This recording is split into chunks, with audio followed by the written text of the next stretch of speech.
Yo nací, me crié y me eduqué porteña. Y aunque mi familia era de izquierda, el orgullo que sentíamos de tener a la Armada de Chile era enorme. Esa Marina es la misma que un día decidió entrar en mi casa, tomar detenida a mi madre, tomar a mi hija y secuestrarlas para lograr mi entrega. Yo no puedo sino quedar partida en dos por el recuerdo de mi madre, secuestrada en este lugar, con mi hija de 1 año y medio, Eva, metida en este maldito lugar, y con mi hijo Sebastián, que llevaba en el vientre, que se queda aquí para siempre.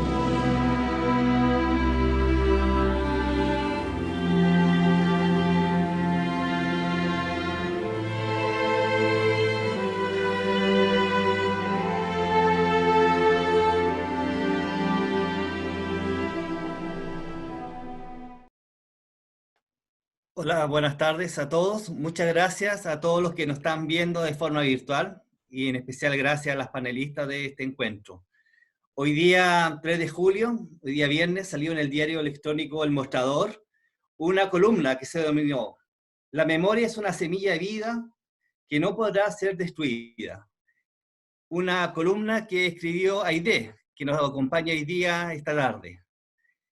¿Cuál es la relevancia que estemos hoy día en este encuentro? Que queremos dar a conocer a la comunidad universitaria que está disponible para todos en forma virtual el documental Aidé y el pez volador. Un documental que es un aporte a las políticas de justicia transicional. ¿Y por qué es un aporte a estas políticas de memoria? Porque en Chile estamos cumpliendo 30 años de política de justicia transicional.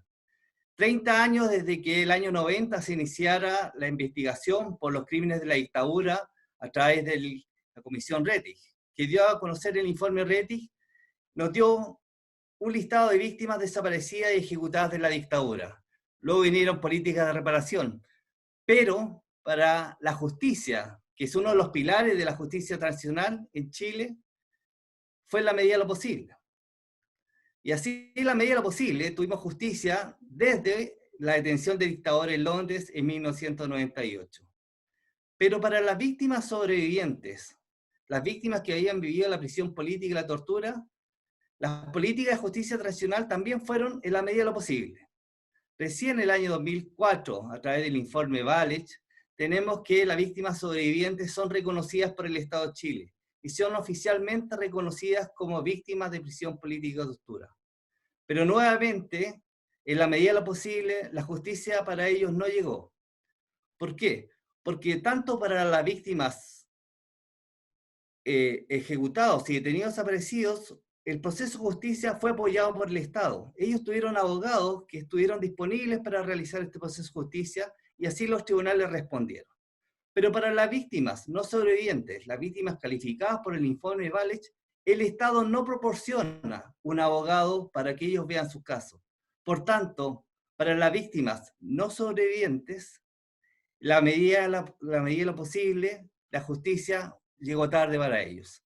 Pero es así como víctimas sobrevivientes han luchado por hacer justicia. Según datos del Observatorio de Justicia Transicional, menos del 1% de las víctimas sobrevivientes que están calificadas en el informe Valech ha obtenido justicia. Menos del 1%.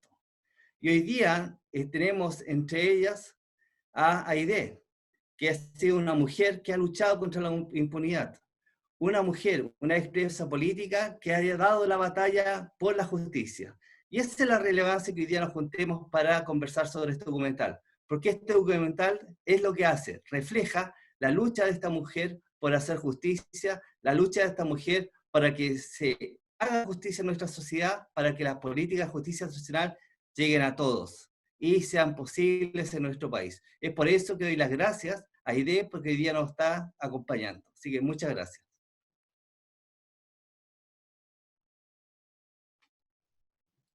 Ahora sí, súper. Gracias, Boris, por tus palabras. Ahora damos paso a Evelyn Evia, quien fue académica de la Facultad de Psicología de la Universidad Alberto Hurtado. Actualmente es doctorante en el Instituto Latinoamericano de la Universidad Libre de Berlín. Y te damos ahora a ti la palabra, Evelyn, para que nos puedas comentar.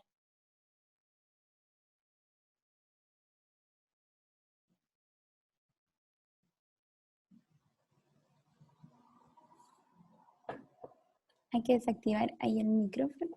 Ahí sí. Bueno, muchas gracias Boris, Romanet, Aide y a la Facultad de Derecho de la Universidad Alberto Hurtado que ha posibilitado esta conversación.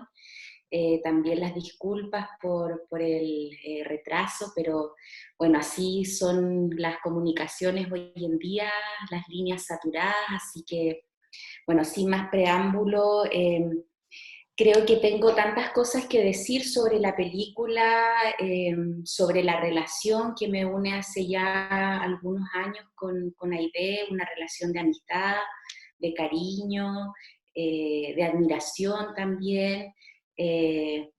Algunas de las cosas tan bonitas que Aide me ha inspirado y me ha transmitido también, están puestas en una carta que yo escribí hace algunos días en el mostrador, una carta abierta.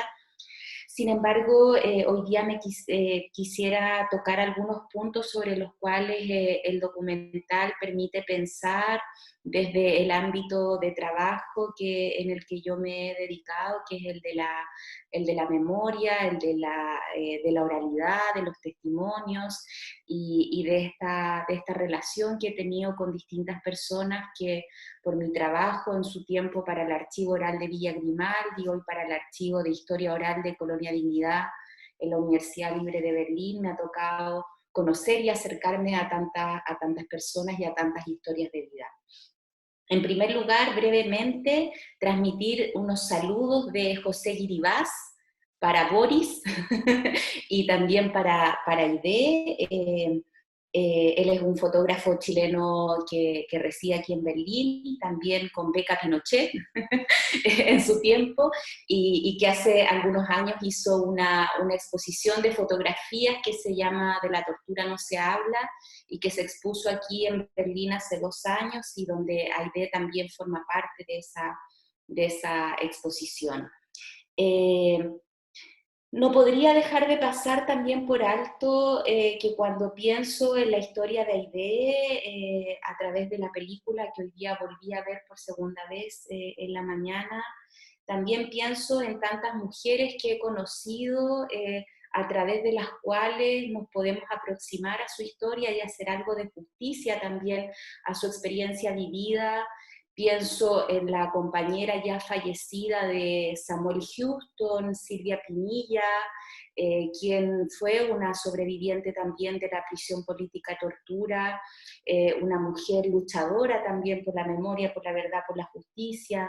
Pienso en Cecilia Botay, por ejemplo, la compañera del doctor Patricio Busto, fallecido recientemente también, una tremenda luchadora que también vivió en el cuerpo y en la carne experiencias similares como las de Aide, y en tantas otras mujeres también que en estos años de trabajo me ha tocado conocer, y para ellas mi abrazo, mi homenaje, también para sus hijos, sus hijas, sus hijes y su familia.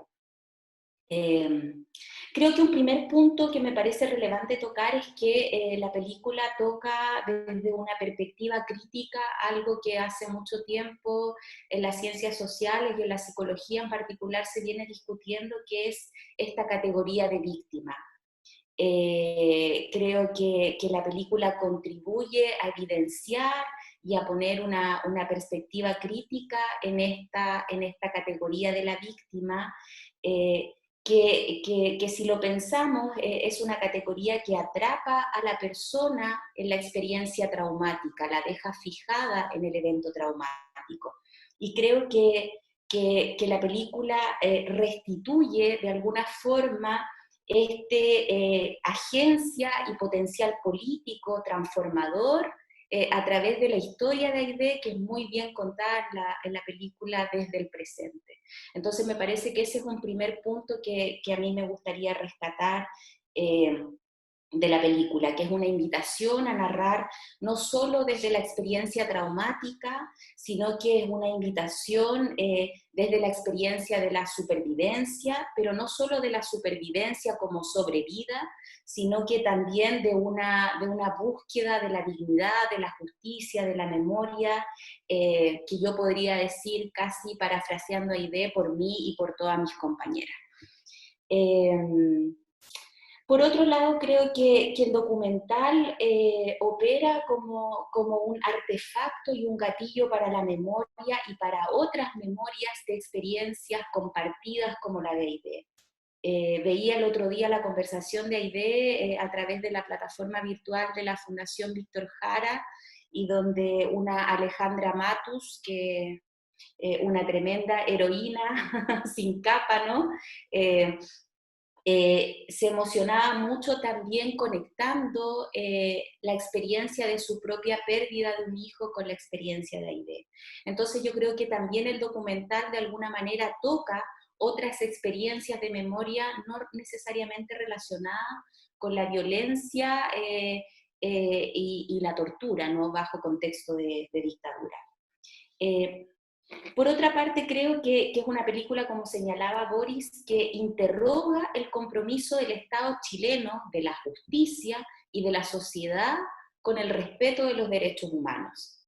A casi 20 años de la publicación del informe Rettig, donde sugiere textualmente medidas donde, cito, se individualice a las víctimas y donde se reafirme una cultura por la vida, creo que el documental de Aidé abre un tremendo signo de interrogación respecto de cómo esas sugerencias y recomendaciones que hizo la Comisión Rettig a través del informe en el año 91 se están cumpliendo, y de qué manera el Estado chileno, más allá de los gobiernos de turno, ha dado garantías para eso. Yo podría decir, evidentemente, de que son bastante mínimas, por no decir en la medida de lo posible, como citaba Boris a Patricio Elwin, porque si miramos lo ocurrido desde el 18 de octubre, nos encontramos con flagrantes violaciones a los derechos humanos y ninguna garantía de no repetición. Si miramos la situación del Gualmapu en todo el contexto post-dictadura, donde hay mujeres que han tenido que parir engrilladas, estamos frente a que efectivamente a 20 años de casi de la publicación del informe Rettig y de estas medidas de reafirmar una cultura por la vida, estamos bastante al debe, el Estado chileno está bastante al debe. Voy a pasar rápidamente por algunos puntos porque luego ya tenemos espacio para la conversación, pero creo que hay tres elementos que a mí me parecen claves en el documental. Uno, el compromiso ético de un discurso que se lleva a la acción. Y aquí el rol de don Vicente es fundamental, donde nos permite aproximarnos al compromiso ético, al imperativo ético de un ciudadano común y corriente, con ninguna conexión con Aidé, que se ve tremendamente interpelado a tener que hacer algo. Y eso me parece que es el polo absolutamente contrario de los cómplices civiles de la dictadura y de tanta gente que decidió mirar para el lado en todas las latitudes donde se han cometido violaciones a los derechos humanos. Aquí en Alemania me ha tocado ver unas fotografías tremendas en los sitios de memoria, de donde se ven las fumarolas de la quema de cuerpos y donde los vecinos dicen no haber sabido nada. Otro elemento que me parece importante está circunscrito a la escena con el doctor Jorge Villegas, que nos lleva a pensar en algunos elementos como la relación con el cuerpo y con la fotografía. Él señala expresamente algo que yo anoté porque me parece muy relevante también, que dice que en ese entonces, cuando Aidé fue con alrededor de 30 años a visitarlo, era un tiempo de, cito, no pregunte, no deje que le pregunten, no cuente, no deje que le cuenten. Y esto está muy vinculado a una noción que a mí me gusta mucho, que es del historiador Michael Pollack, que habla sobre las condiciones de audibilidad social y cómo estas condiciones también son dinámicas en el tiempo y también de estos acuerdos sociales narrativos respecto de lo que como sociedad podemos escuchar, nos es tolerable escuchar, y también para el sobreviviente lo que le es posible decir de acuerdo a esas condiciones de escucha social. Y un último punto, y de ahí sí que estoy pasando absolutamente los 5 minutos, pero tiene que ver con esta gran pregunta que es cómo narrar la violencia. Hay muchos autores que hablan que la experiencia de la tortura es del orden de aquello que es irrepresentable. ¿Cómo se narra audiovisualmente aquello que es del orden de lo irrepresentable? Y ahí mi abrazo, mis felicitaciones al equipo que acompañó por tanto tiempo a Aidé y que lo ha hecho con una tremenda sensibilidad de tratar un tema tan delicado. Ahí me parece que a propósito de eso aparecen dos elementos que me parecen importantes, que es el lado fuerte de la película, por llamarlo de algún modo, que es cuando Aidé se enfrenta a este tratamiento de cáncer en el hospital, y me parece tan fuerte y tan Aidé, ¿no? Como ella se define frente a la enfermera, dice: yo soy una sobreviviente de la prisión política y tortura. Y me impresiona, y hoy día que vi en la mañana en el documental, la manera casi como de respuesta anamnésica de cómo relata las cirugías, las operaciones, etcétera, los tratamientos que ha vivido, y donde uno puede observar cómo se produce ahí una disociación entre el relato oral racional de esta idea luchadora, activista, incansable, coherente, que habla muy correcto, con palabras muy bonitas, frente a este cuerpo que comienza a hablar de aquello que en el relato de la palabra está vedado, ¿no?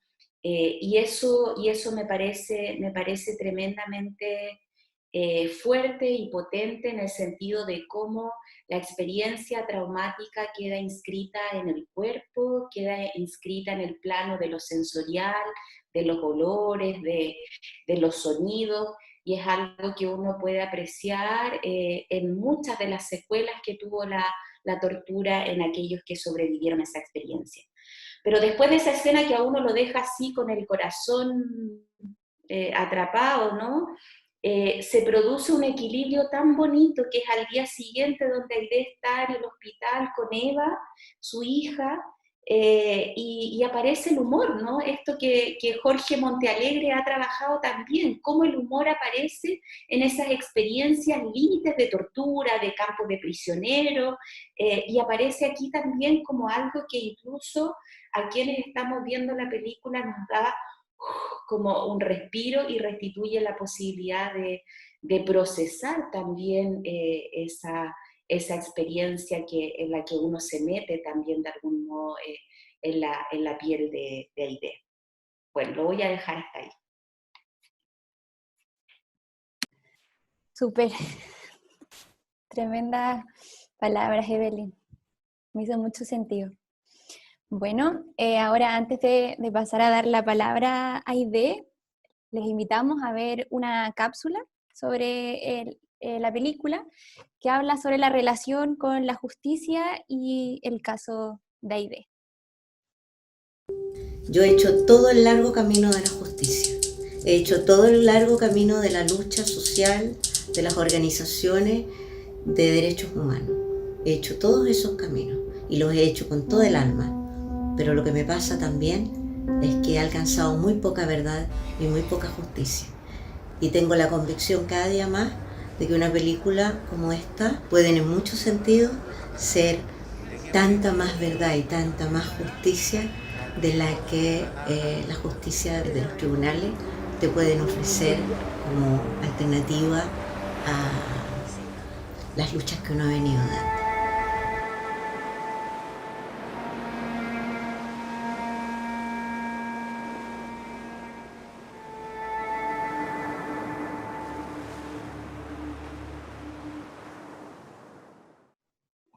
Ok, entonces ahora le damos la palabra a la querida Aidé Oberreuter, dirigenta, ex prisionera política, activista hasta la actualidad por la defensa y la lucha por los derechos humanos.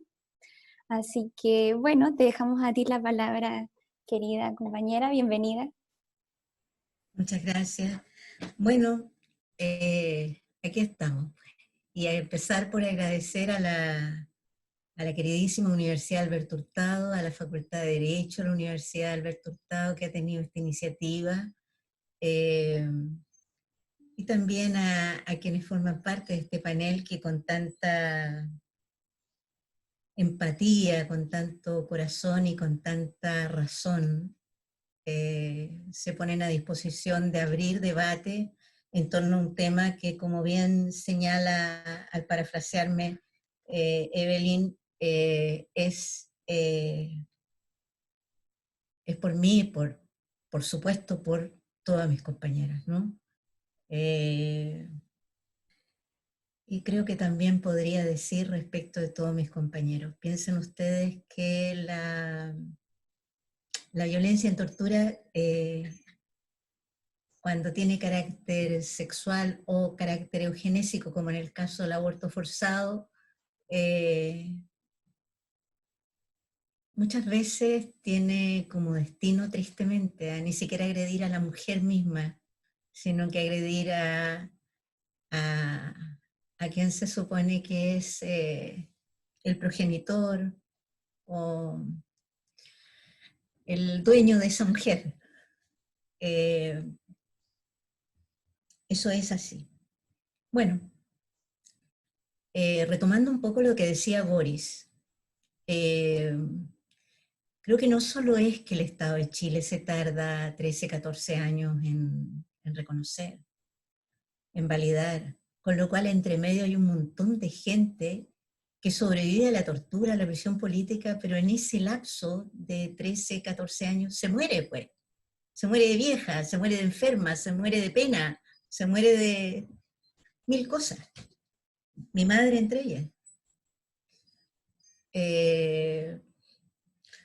No solo eso, es que se genera la comisión, se califica, pero inmediatamente después de eso no hay un órgano continuador que dé acompañamiento jurídico, social a los calificados, como es obligación de los estados generar esas institucionalidades. De hecho, ya existía una a la cual eventualmente el programa de derechos humanos ya existía y podrían perfectamente haber ampliado sus facultades. No se hace. Se baja cortina y desaparece. Además, se nos imponen 50 años de silencio. 50 años de silencio supuestamente por nuestro bien, ¿ya? 50 años de silencio que significan en la práctica no solo que tienes que ir a buscar, si quieres justicia, a conseguir un abogado, sino que además tienes que volver una y otra vez a relatar lo que te ocurrió. Con lo que implica, hagan el simple ejercicio de pensar que alguien les arranque una uña, a ver qué sentirían cada vez que tuvieran que relatar cuando les arrancaron la uña. Si no vuelven a sentir lo mismo en esa parte del cuerpo donde queda esa memoria del dolor, ¿no? Eso es exactamente lo que al final el Estado de Chile ha hecho. Y digo yo esto con mucha tristeza y con que se nos haya obligado a tener que hacer todo el esfuerzo de la razón, el esfuerzo del corazón, el esfuerzo físico, de tener que ir nosotros a encontrar la verdad y la justicia que se nos ha sido permanentemente denegada.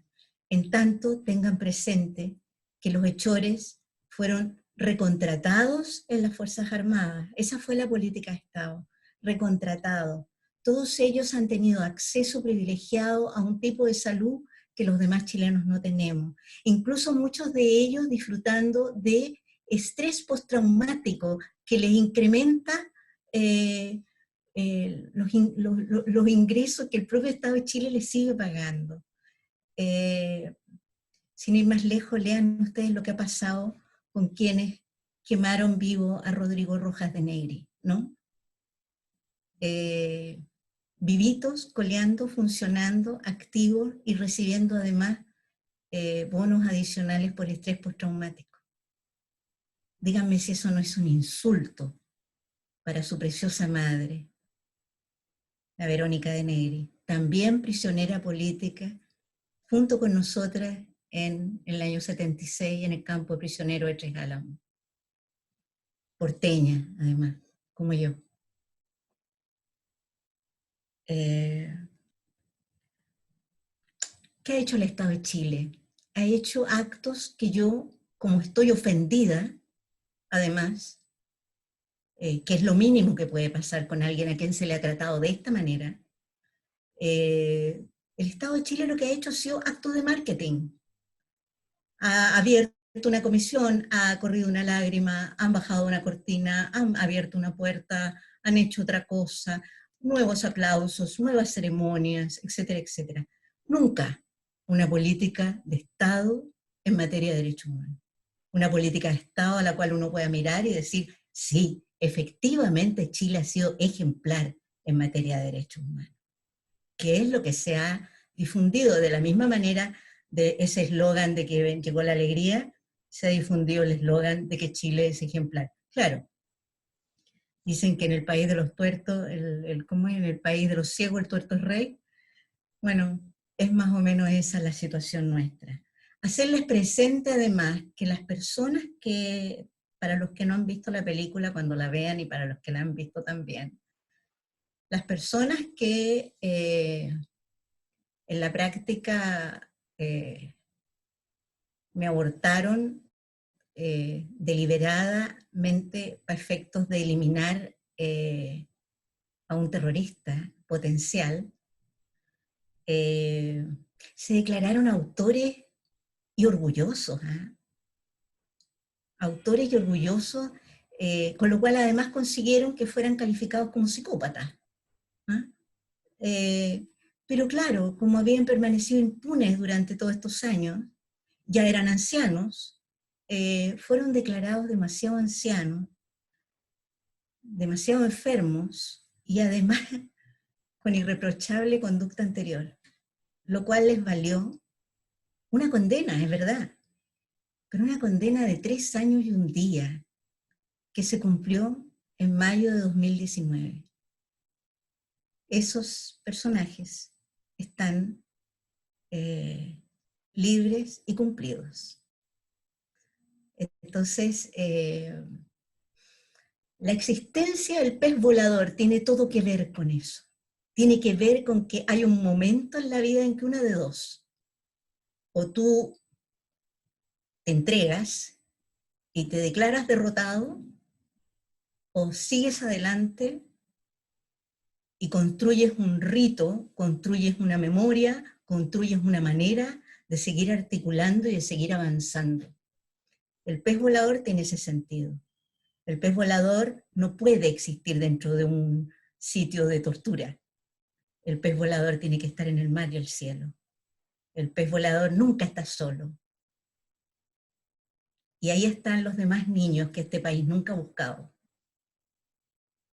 ni tampoco ha consignado. El informe Valech apenas tiene un párrafo para decir, tantas mujeres reportan haber sido abortadas.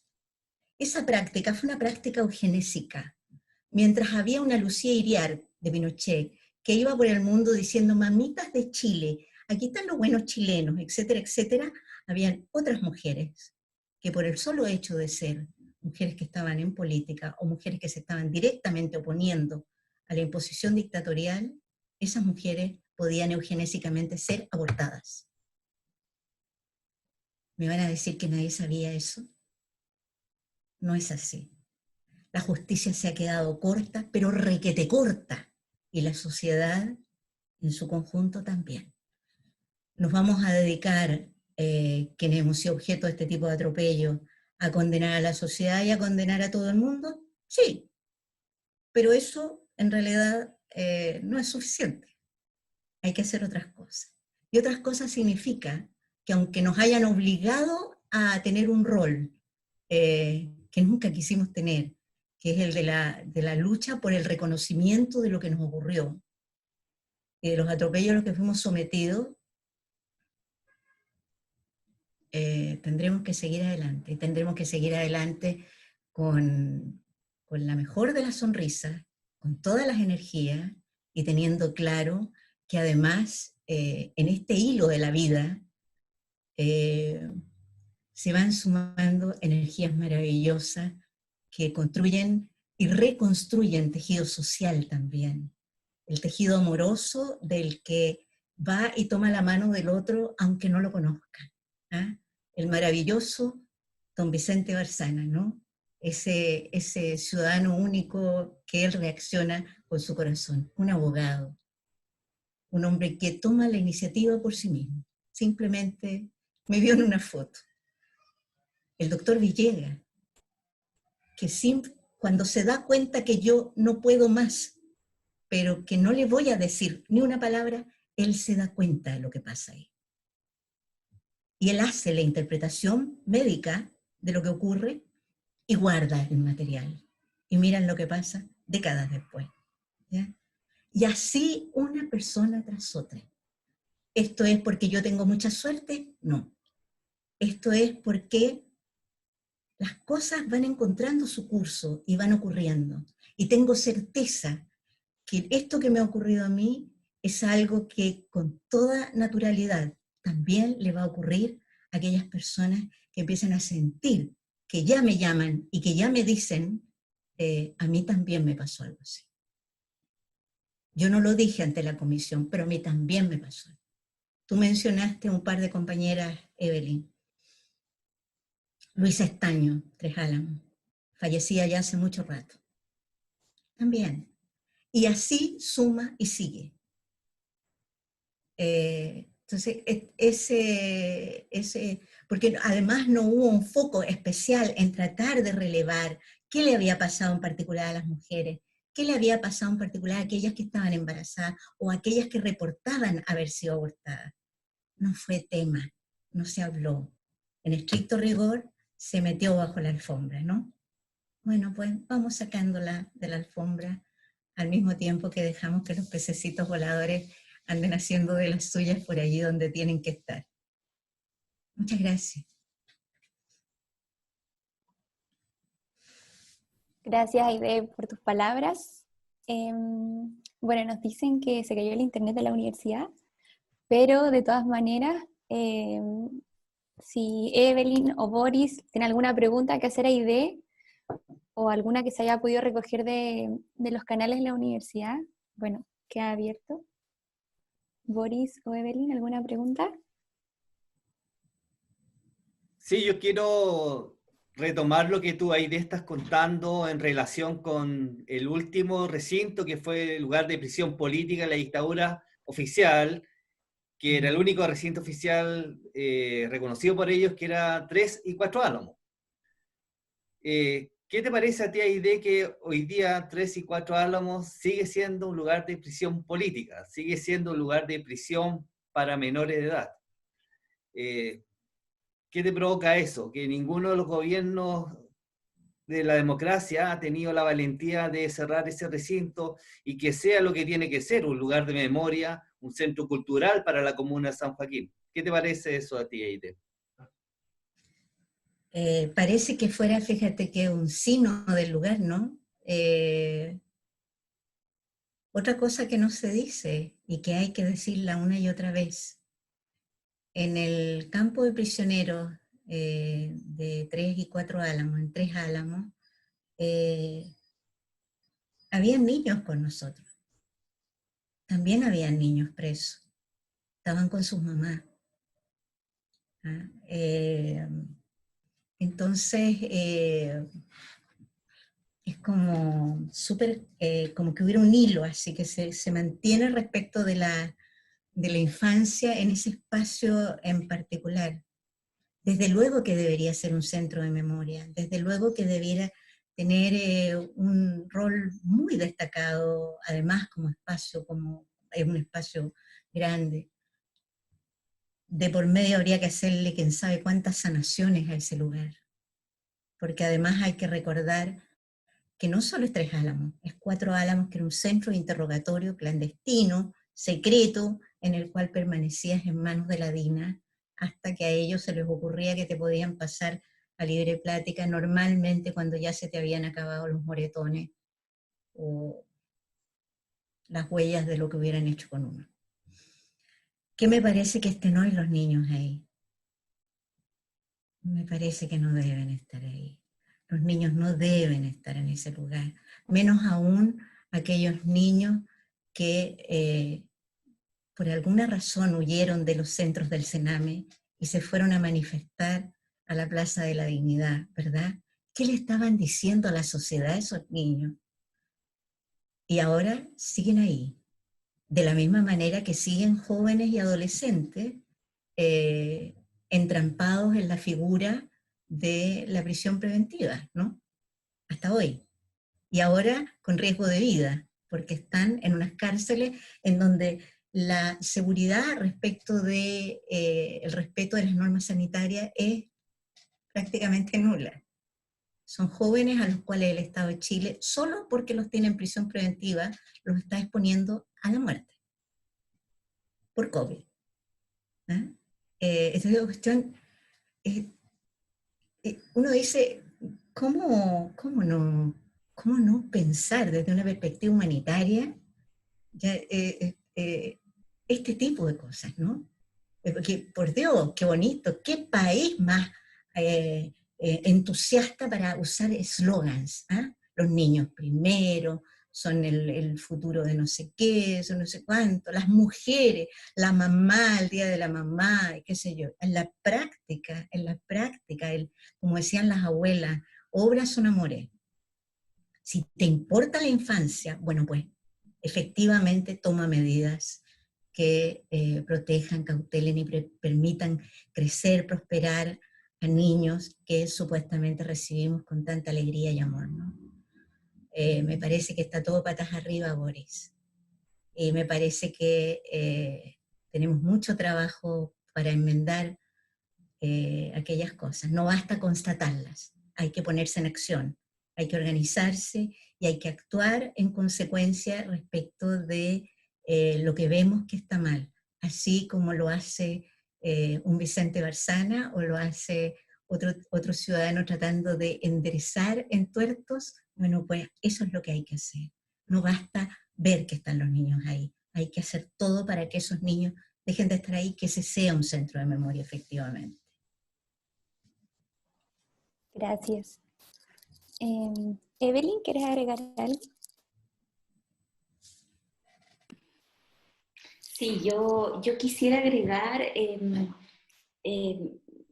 a propósito de esto de lugares que fueron centros de represión, de tortura, de desapariciones, pensaba a propósito de la película también, cómo se inicia la película.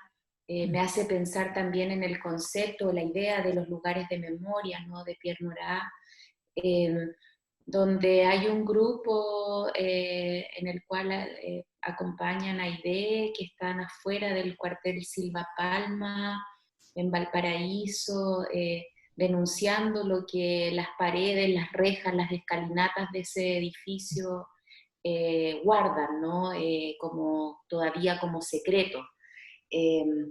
Y hoy día me puse a pensar también en esto a propósito de cómo se están votando las esculturas, ¿no? de los genocidas, del colonialismo aquí en Europa, pero también en Chile, ¿no? Lo vimos con el 18 de octubre. Me hizo pensar en muchas cosas a propósito también de la polémica estatua de Merino, que está en Valparaíso también, y me hace pensar también en esto de cómo los supervivientes han seguido hasta el cansancio la vía institucional. Yo leía que en agosto del 2018 se presentó la moción de retirar la estatua de homenaje a Merino en la Cámara en agosto del 2018, pero la UDI se opone, y en febrero del año 2020, o sea, antes de ayer, la Corte Suprema rechaza este recurso contra la Armada y se mantiene la estatua de Merino. Yo me pregunto qué hace ahí todavía ese emblema de la Junta y de la dictadura como tantos otros, ¿no? Y me hace pensar también en cómo la justicia y las instituciones han dado portazos en la cara una y otra vez, que eso lo vemos en la película también, todas las plantones de Aide y esto de abrir la herida una y otra vez y estar esperando una respuesta de las instituciones, en algo que también recientemente a propósito del fallecimiento de Ángela Geria pensaba, ¿no? En esta escena donde ella se encuentra con Marcelo Morén Brito, reconocido torturador, en un ascensor, y ella le dice, disculpe que no le dé las gracias, porque nosotros ya nos conocemos de antes. Y él le dice, bueno, ¿de dónde nos conocemos? Y ella le dice, la Villa Grimaldi. Y, y eso hace pensar también en cómo la derecha y los sectores más reaccionarios y pro dictadura, los cómplices civiles de la dictadura, y no voy a decir pasivos, porque algunos han sido bastante activos, han gozado de esta impunidad también, y han gozado también de la seguridad y de la certeza de que en Chile no hay historia de que los supervivientes o los familiares o las víctimas directas, como quiera llamarse, han tomado la justicia por sus manos, ¿no? Eso es un antecedente que vale la pena recalcar, aun cuando han pasado ya casi 50 años desde el golpe de Estado, y las instituciones y los poderes judiciales, legislativos y la presidencia también siguen dando con la puerta en la cara a quienes dan esta larga pelea. Yo solo quería poner ese punto y también decir que como la película se inicia en este lugar de muerte, donde Aide dice de una manera muy emocionada, con mi hijo Sebastián aquí, que se queda en este lugar para siempre, y cómo vemos al final de la película de que ese para siempre es relativo, ¿no? Donde termina Aide diciendo, Sebastián tiene ahora un lugar en el mundo, en el universo, entre la nube espuma, entre el mar, entre el verde y el azul. Y yo agregaría también de que Sebastián, ese pececito volador, tiene un lugar también en todas nuestras memorias ahora a propósito de la película. Y tanto es así que yo tengo aquí, estuve mucho tiempo guardándolo desde el 2016 con harta mala conciencia, porque ese día las instrucciones habían sido claras de tener que liberar al pececito volador.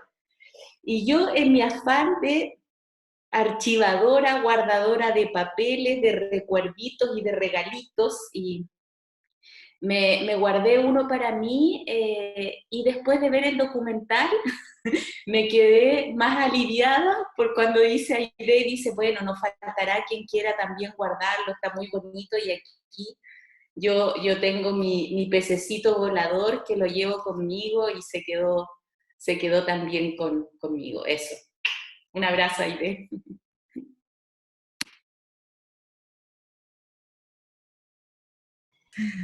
Mamá también lo guardó.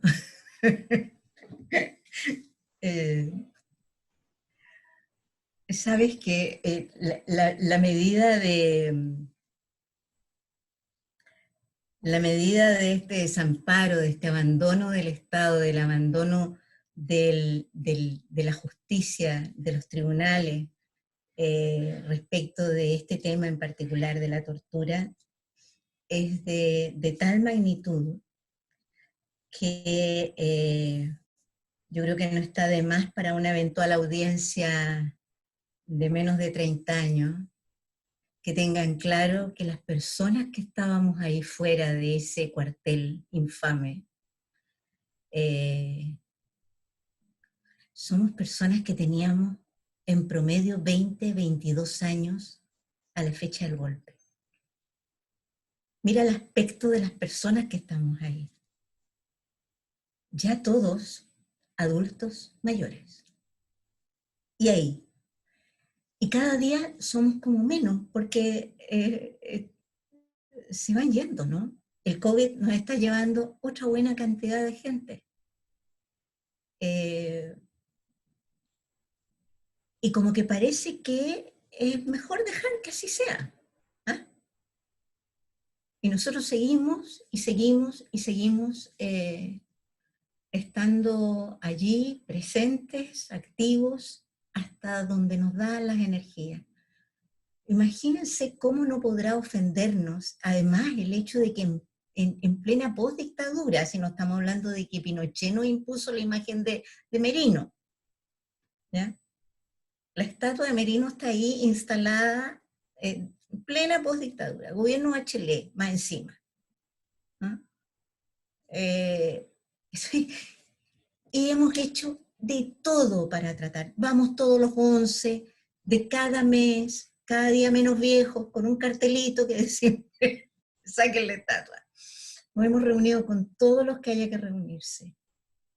Y ahí sigue la estatua. Que es una manera también de decirte que te vayas a buena parte, ¿no? Que te dejes de molestar. Esto es como el mundo al revés. El mundo al revés. Y todo pareciera estar normalizado de manera tal que al final, bueno, si consigues poca justicia, date por contenta que al menos conseguiste un fallo. Que si consigues que te reconozcan que te hicieron tal o cual cosa, bueno, pues feliz y agradecido que así sea.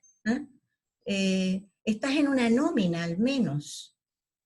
Esto es como, hay algo que está muy mal y que yo diría que salvo que hagamos un cambio muy de fondo, en nuestra manera de comprender el mundo, en nuestra manera de articularnos como sociedad, esto está tan enrevesado que en realidad no da la impresión de que haciendo pequeñas modificaciones por aquí o por acá, en los artilugios que permiten que el sistema opere, terminen siendo medidas que produzcan cambios profundos. Creo que de verdad hay que repensar cómo está estructurada nuestra nación y cómo está estructurada, no, en base a qué valores. En el proceso de liberación de Sebastián, yo a ratos me quedé corta en encontrar mecanismos que satisfacieran mi expectativa respecto de liberarlo, pero al mismo tiempo de dejar claro que era solo para seguir luchando. ¿Ya? O sea, que no estuviera ahí para que su madre pudiera seguir la pelea por él. Y ahí entra otro hilo de oro, el Mariano Puga, ¿ya?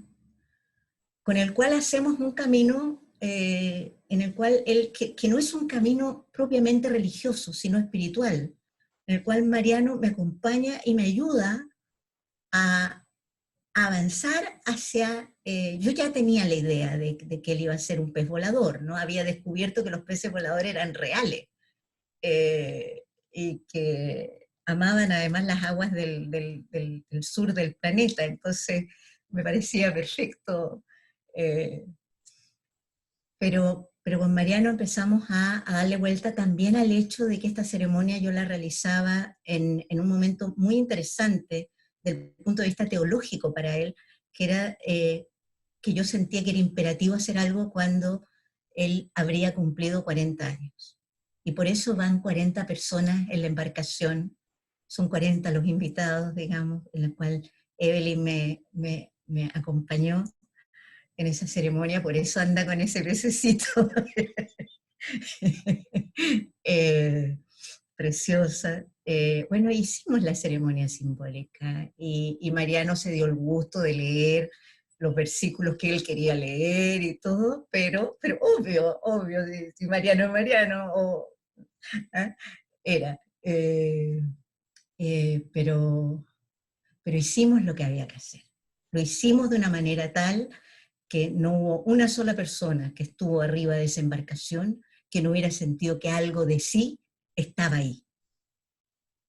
que no solo tenía que ver con lo que ellos tenían que ver conmigo o con la historia del pez volador, sino que también algo de ellos se sintió integrado, y eso era lo que en realidad queríamos que sucediera, y sentimos, yo siento claramente que el documental es en ese sentido muy valioso.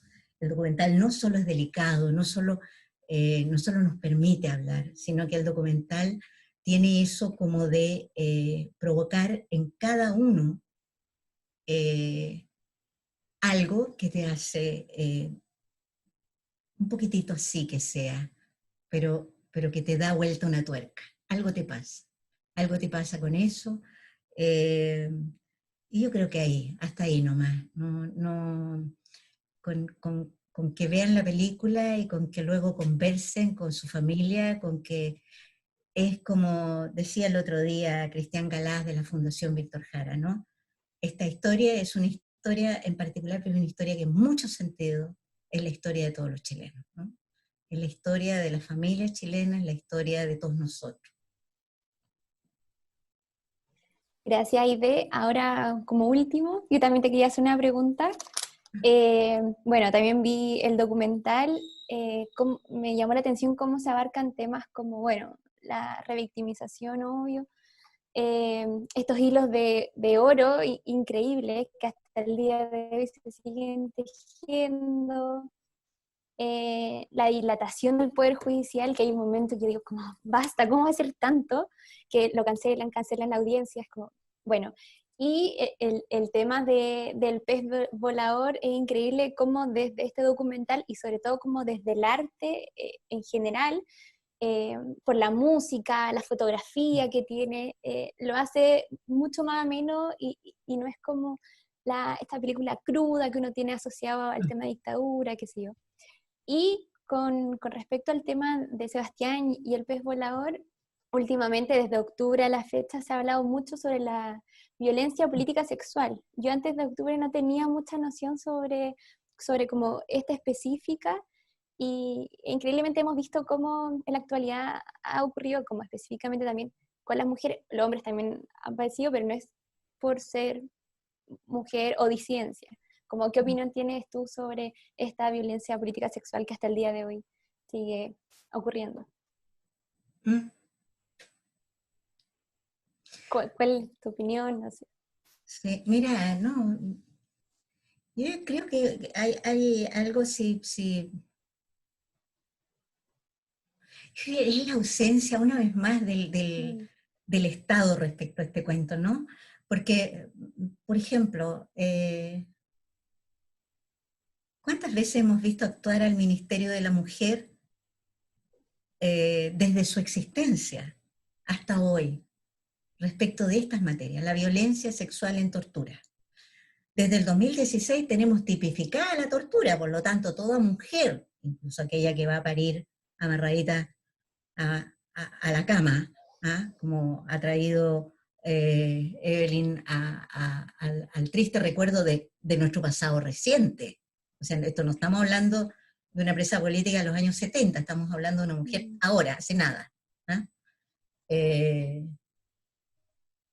¿Dónde está el Ministerio de la Mujer? ¿Dónde está el tema de...? Al final siempre es, afortunadamente, la sociedad civil la que se pronuncia, la sociedad civil la que actúa, la sociedad civil la que dice ni una menos, la sociedad civil la que se autoprotege. ¿Por qué digo hilos de oro? Digo hilos de oro porque todo el esfuerzo histórico de este proceso que ahora por fin declina, y que se instaló a costa de pasar como máquina demoledora de carne por arriba de todos nosotros como generación, esos hilos de oro son la prueba tangible de que es posible reconstruir tejido social. Son la prueba tangible de que cada persona, como dice la Matu, tiene un poquito de poder. Y cada persona puede tomar en sus manos ese poquito de poder para ponerlo a disposición, no de sí misma, sino que de la comunidad, del conjunto. ¿Ya? Eso es construir humanidad. Cuando haces eso, tejes hilos de oro. Muy linda la metáfora, porque es así. se ha ido construyendo justicia a partir de eso.